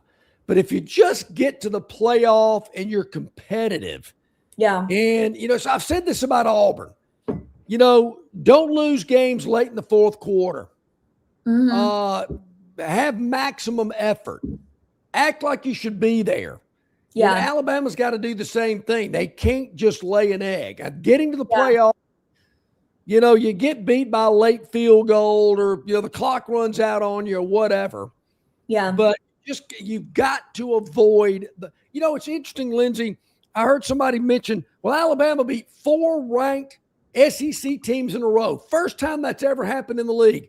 I'd already forgotten about that. I kind of went, really, they did. I forgot about that because you know what? In my mind, Georgia beat the hell out of them, and so did Indiana. That's what I think about when I think of Alabama football last year. Yeah, and that Indiana game reigned supreme in my mind. If I'm an Alabama fan, I would have rather have lost, and I hate losing, okay? Absolutely hate it, but I would have rather have lost in the first round to Oklahoma than have absolutely gotten embarrassed by Indiana, because that I would have rather have lost a competitive game than gotten embarrassed. So I don't know. That's all I think about when I think of last year Alabama, is the sour taste I was left with that Rose Bowl. So looking at the Alabama schedule, I've got this one circled. Got two of them circled. Alabama's not losing this game, Lindsay, but I'm going to kind of tip you off for Longshore's lines on the week of September the 12th. Yeah. Whatever number of points Kentucky is getting at home hosting Alabama, I'm taking Kentucky in the points. Bama's winning the game. Yeah. They're not covering against Kentucky because they got Florida State coming up the next week. And then South Carolina, to me, Lindsay, is a sneaky game. Yes. The last two times these teams have played, it's been a shootout. Mm-hmm. I know South Carolina's lost some key personnel, but they got some that are still pretty good. Yeah. That one is a watch-out game for me. But then they get to games I think they can lose. Obviously, Georgia, I've already predicted that. I think Georgia comes into Tuscaloosa and wins. See, I don't think so. I think Alabama gets that game. I cannot. Something about Alabama for Georgia, and especially going into Tuscaloosa, I'd put my money on Alabama. All right, we're gonna differ on that one. Okay. Obviously they've had some success in Knoxville in the last 2 decades, but recently it's been a little more interesting. There again, certainly is a game that's losable, but I could see them winning it. A&M, am I a believer in A&M? They've led me down the primrose path before and not been able to deliver, but there again, that's certainly a losable game. LSU in Baton Rouge, they've had a lot of success there.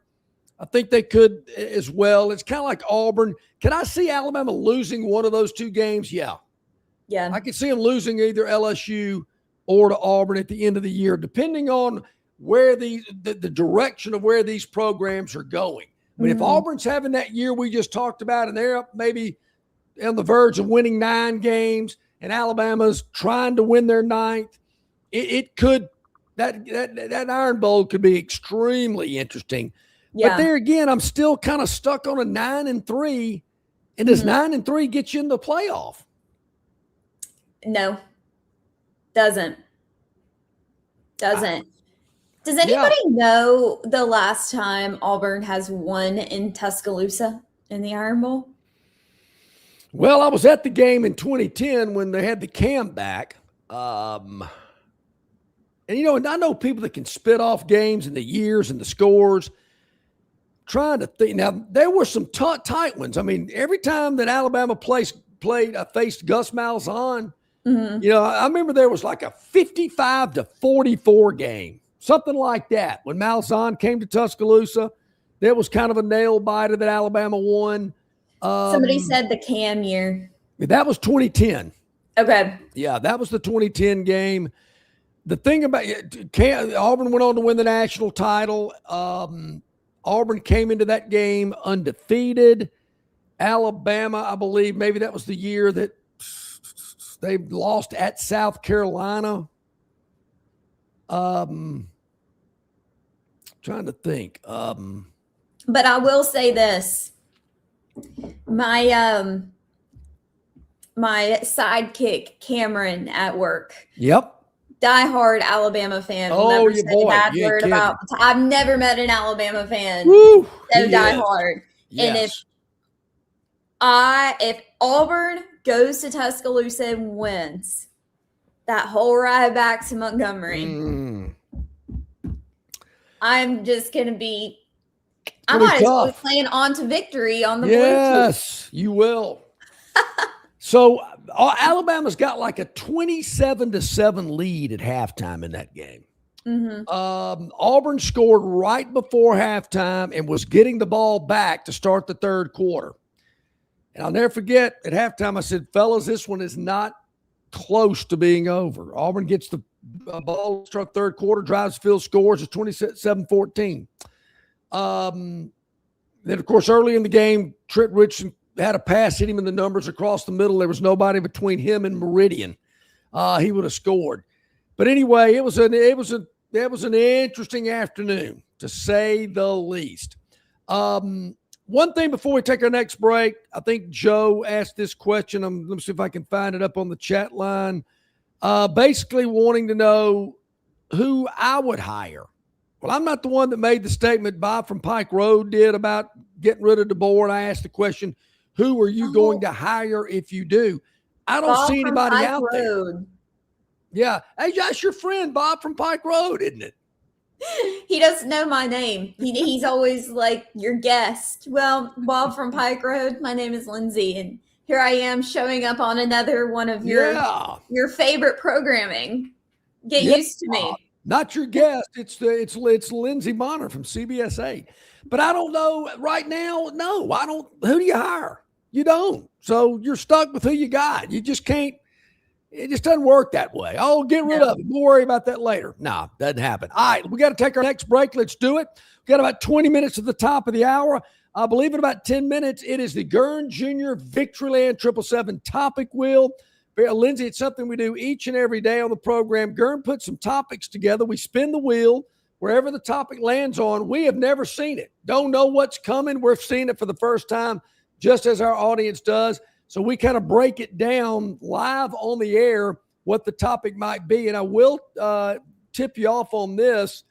Sometimes animals are involved, like rummaging through garbage, or a raccoon that shows up in the backyard, or, something ends up in the swimming pool, stuff like that. But we'll do that in about 10 minutes from now. But let's take a quick break. Back with more right after this quick timeout.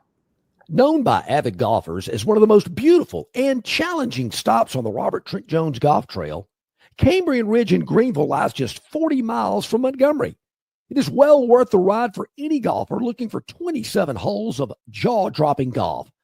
The greens have been redesigned to accommodate the higher green speeds associated with their installation of the latest generation of ultra-dwarf Bermuda grass. Cambrian Ridge offers a fully stocked pro shop with all the latest equipment and apparel. Great food and beverages in the clubhouse can be enjoyed both before and after your round. Get your group together and hit the trail. Go to rtjgolf.com/Cambrian Ridge for tee times and more information. This summer, Dixie Electric Plumbing and Air is on a Jurassic hunt for the oldest HVAC systems and water heaters in town. If your system is a fossil, now's your chance. Replace it between June 1st and July 31st, and you could win big. We're giving $2,500 back for the oldest HVAC systems and $1,000 back for the oldest water heater. Even if you don't win, you still score major savings on your new HVAC system, water heater, generator, and or garage door. Don't let your systems go extinct. Call Dixie, and it's done. Alrighty, back at it here, Longshore McKnight on this Monday, about 18 minutes to the top of the hour. Lindsay Bonner, CBS 8 Sports Director, joining me today. Barry will be back tomorrow. Fellas, calm down on the River Regions chat line. Wow, Bob from Pike Road got everybody going, taking shots at Tobias, my man Joe. Well, this is like the old radio days here. Man, ease up, fellas. It's Monday. We got about 2.5, 3 weeks for the first game show up. So we got to get to game time because everybody is losing their minds. We are running out of wild things to talk about. We got to get to game time. Love it. So keep them coming. Just, let's be a little civilized on the River Region Straw chat line.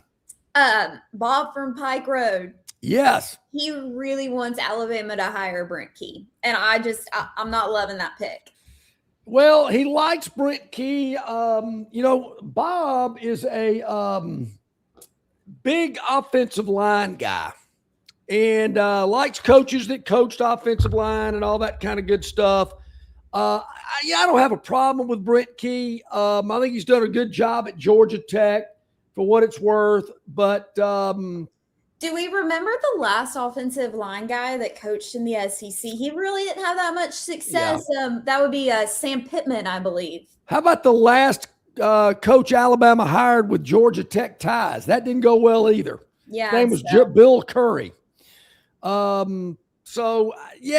think Brent Key has got a little bit more to show. I mean, he look at Georgia Tech. He's done about as good as he can do, and I have no ill will for Brent Key, but Alabama ain't hiring that guy. No. It's like the old, they got to hire Lane Kiffin. Alabama was never going to hire Lane Kiffin. No. Not going to happen. But there again, who would they hire right now? Don't know. They have no clue because they're not in the market. You would hire at a place like Alabama. Are you really going to lure them away from the situation they have right now at their current places? Dan Lanning with the Nike deal out in Oregon, Sark with all the Texas money, Kirby from Georgia. No, you're not. So you have to get an up-and-coming guy that's probably never been a head coach. I hate to say you're stuck with him, but you're stuck with him. Yeah. Particularly with the buyout and the contract extension. All right, so we've gone through Auburn. We've gone through Alabama. Seem to agree on a lot of what we think is going to happen in terms of wins and losses. Lindsay, who's going to be in Atlanta to play for the SEC championship in December? I got to go Georgia, Texas. Okay. And I got to go my dogs on top, obviously, three-peat as SEC champions. I think Texas is going to be a tough out this year, and I reserve the right to change my mind as the season progresses because what I need to see is more from Texas. Every year I feel like there is a Texas hype train headed into the season, particularly last year with Arch. He came in not great to start the season. He did end off the season really, really good. So looking to see more from him. But until I can see the consistency from the Longhorns, I got to go Georgia, third year winning the SEC. All right. And I think Georgia, as hard as it is to say, is kind of under the radar a little bit in terms of people talking about them and the buzz. I noticed that down in Tampa. Everybody, it's Arch mania. Texas, it's Sark's year. He's got to be able to do it. People in Austin are getting a little tired of what's been happening. They're ready for some championships. Georgia, I even noticed that with Kirby. He just seemed a little, more subdued and like, we got some for y'all. Just keep talking like you're talking. But I'm like everybody else. I think Texas and Georgia will end up in Atlanta. I don't see A&M making it again. I think Oklahoma, they're kind of a hot topic as well. I think they've got to stay healthy to be able to do it. But I could see possibly the Sooners sneaking in to Atlanta. They do play in Athens in week 4, and they have Texas after that, after an off week. But after that, I think their schedule is pretty manageable. So maybe Oklahoma could sneak in if Texas falters. But I do think Georgia is one of those teams. So if Texas and Georgia make it to Atlanta, win or lose, both of those teams are going to the college football playoff. Yeah. What other teams in this league are going to make the college football playoff?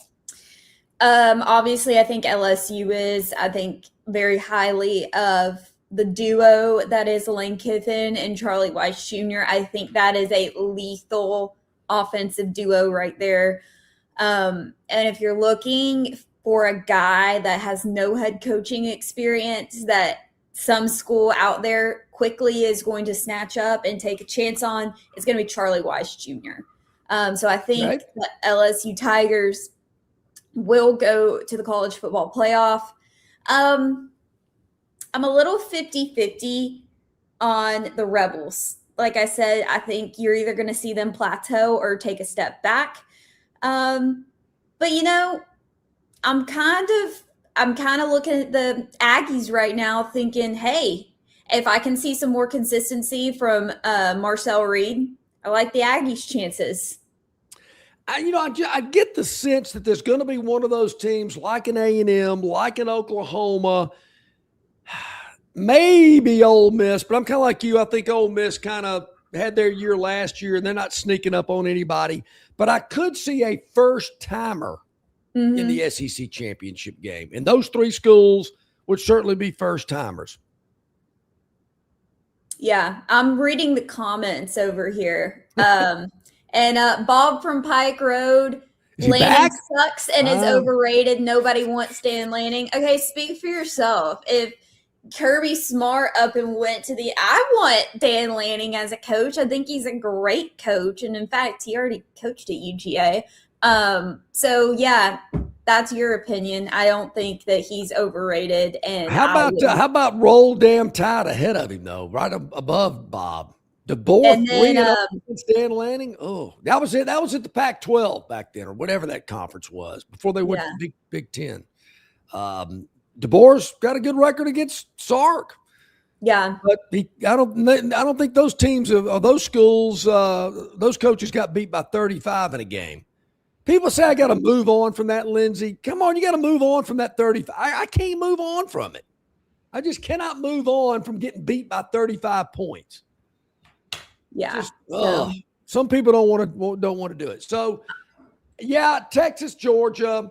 I don't know about LSU in the playoff. I could see Oklahoma in the playoff.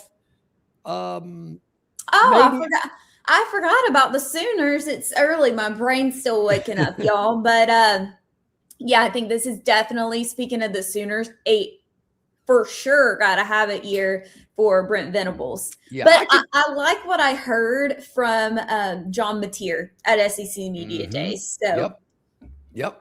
I think so too. So I could see Oklahoma getting in as a playoff team. Maybe A&M. I'm not sold on Oklahoma, on Ole Miss yet. I think their schedule, Texas, Auburn, Georgia, and Oklahoma, 4 in a row. That's a gauntlet that they got to get through. Got LSU and Florida as well on their schedule. Yeah. I just don't see Ole Miss. I can't see them winning enough games to make the playoff. Yeah. I think they're going to be. I want to talk real quick before we get to our wheel thing about watch out teams in the SEC and kind of out of nowhere teams. Yeah.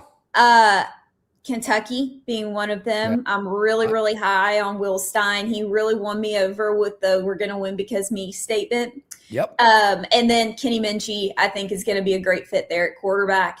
Also, I would love to mention the Missouri Tigers because I think Austin Simmons is going to tear it up in Columbia. And my Heisman pick is actually coming out of Missouri this year, Maude Hardy.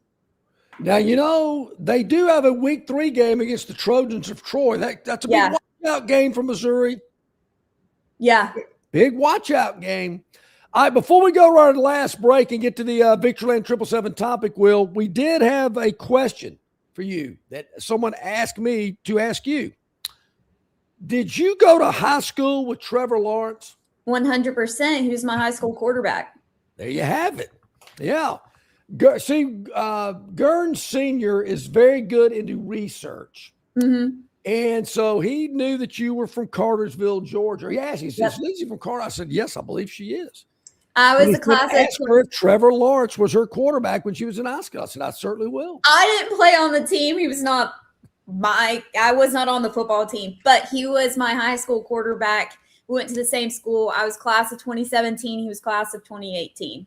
Did he have the long hair back then as well? He's had the long hair since middle school. Man, well, how about that? Man, went to school with Trevor Lawrence. And Ronnie Brown. Yes, Ronnie Brown is the pride of my hometown as well. There you have it. Look at that. I have a picture with Ronnie when they retired his jersey. I think I was in either first grade or kindergarten. Had a cast on. Ronnie signed it. Met Ronnie several times. Great guy. Ooh, arm or leg? Arm. Cast. Fall off a horse. What happened? Fell off the bed. Ooh, ouch. That'll happen. All right. Let's take our last break. When we come back, we're spinning the wheel. It is the Gurn Jr. Victoryland 777 topic wheel. What in the world are the topics today? Well, we're going to find out just like you are after this quick timeout. Local banking expertise, the newest innovations and technology, personal attention, genuine hospitality. It's all just part of the Riverbank and Trust difference. They invite you to experience it for yourself. Welcome to banking above and beyond at River Bank and Trust. Locations throughout the River region, locations throughout the state of Alabama. River Bank and Trust. Don't miss your chance to win big at Victoryland Casino. Play the latest, hottest, most exciting games around with fun bonuses and big jackpots. Don't miss out on your free play. Stop by Player Rewards today and check out this month's exciting free play promotions. Come see why our players keep coming back. You'll have more fun at Victoryland Casino, where you can be a winner too. Victoryland Casino, located off I-85 exit 22, Shorter, Alabama. Must be 21 or older. Okay, here we are back at it. About 6 minutes to the top of the hour. There are 6 topics there on the wheel. A lot of pretty colors there, Lindsay. We don't know what's coming at us. Spin it, Gurn. Let's see what pops up on the Victoryland 777 topic wheel here this morning. Looks like it's going to be the dark purple. Close call. Could an animal be involved with this? I'm kind of thinking so. No, it is a golf Scotty Scheffler with a big win in Memphis. Ooh, look at that. Don't you hate those putts, Lindsay, that just singe the cup? Oh. I would have been in contention a lot more in college if the flat stick would have been working for me. Yeah, it's all about the putter. I did see Scheffler hit a shot out of a bunker yesterday that rolled off the green into the water. Thinking, man, that's kind of one of those that that will affect the remainder of your round. Yeah. But he's still, and I tell you another thing, I don't know why they played this tournament in Memphis this time of year. It had to be extremely hot. Yeah, I don't see why you'd play a tournament in Memphis anytime. No offense to anybody from Memphis, but went there one time to see Graceland. I don't know if I'll go back. I'm with you there. I hear you. I got some great stories about Memphis I have to tell you later on. All right, let's see what's next on the wheel. That was Scotty Scheffler still playing well. That was our first topic called Close Call. Let's spin away. I got to get some better glasses because I have a hard time reading some of these. Oh, homecoming. Oh, what's going on with this? Homecoming. Oh, Von Miller signs with the Cowboys, 2-time Super Bowl champ. Let's make this one special. Lindsay, I'm sure you've heard me from time to time. I'm not a big Dallas Cowboy fan. Yeah, no, neither. Nor am I a big Dak. I mean, I have nothing against Dak, but I think he's very overrated. Yeah. I'm not sure Dak's as great as people try to lead us to believe that he is. No, I don't think so either. Also, the Cowboys will not be successful until Jerry Jones quits trying to make the decisions there. Yeah. So we shouldn't even bother talking about the Cowboys. It's going to be another meh season for them. That's right. The only thing that I don't like, Lindsay, is we're subjected to have to watch them on Monday night, Sunday night, Thursday night, and the 3:30 window on Sunday afternoon. They don't play a noon game on Sunday, it doesn't seem like. I don't get it. All right, let's see what comes up next here on the wheel. Yellow, blue, green, and red are what's left. Let's see what we got. Victoryland Casino, open 24/7, 365, exit 22 off 85 in Shorter, Alabama. Historic debut, got to be baseball. Yep, knew it. Joshua Baez makes history with, 3 homers in a debut. Wow. What a debut. No, so if Barry was here today, I would say, now, Barry, obviously this picture's not any good. Which he would go, come on, the guy can hit. And furthermore, I don't like the Cardinals in those blue uniforms. See, I like the powder blue. You don't like the powder blue? I don't know. Now, this is a big rivalry. Cubs, Cardinals, pretty close to one another. Packed house at Wrigley. I got to admit, I don't care who's pitching, Lindsay. 3 home runs in your debut, pretty good. Quite a day. Quite a day. So maybe that pitcher needs to button his shirt up a little bit more. Yeah, he does. I'm not. That's the look I'm not digging. Wear your uniform correctly. Thank you. Correct. Yes. I'm a big believer in that as well. All right, couple more to go. I think we can squeeze them in before the top of the hour here today. Yellow, blue, and red is what's left on the Victoryland 777 topic wheel. It's spinning. Let's see where it's going to land. Oh, it's looking like the blue, and it's Jenny Lou. Jenny Lou. Is this an LP? Oh, a pug. World's ugliest dog proves that looks aren't everything. So, Lindsay, I have a pug as well. She is asleep. I'm looking at her right now. She is asleep on a sofa cushion. And if I could turn my mic over there, you could probably hear her snoring. What's the dog's name? Lola. What's her name? Lola? Lola. Okay. Lola. I'll give now, you she is a black pug. She's jet black with a little white right here. Looks like a tuxedo. Aww. But, you know, she's a cutie. She is a cutie, but she is zonked out right now. Wow. I'll give you 3 guesses as to what my dog's name is and the chat. Uga? No. It is Georgia. Oh, okay. Yeah. There you have it. Awesome. Yep. It's a great one. It's a great name. Perfect. It is a good name.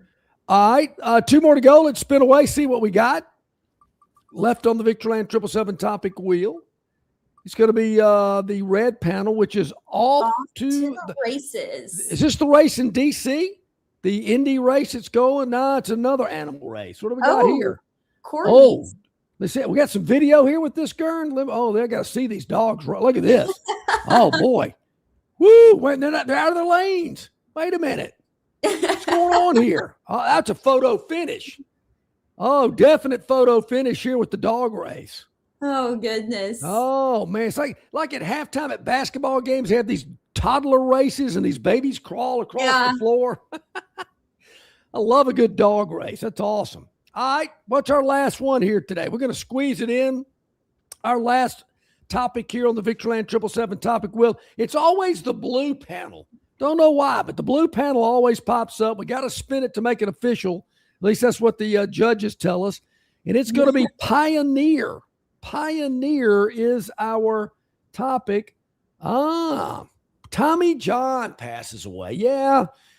I've never had that surgery or had that injury, but this is a little before your time, Lindsay, but I remember Tommy John played for the Dodgers, heck of a pitcher, and they named an injury after him and a surgery after him.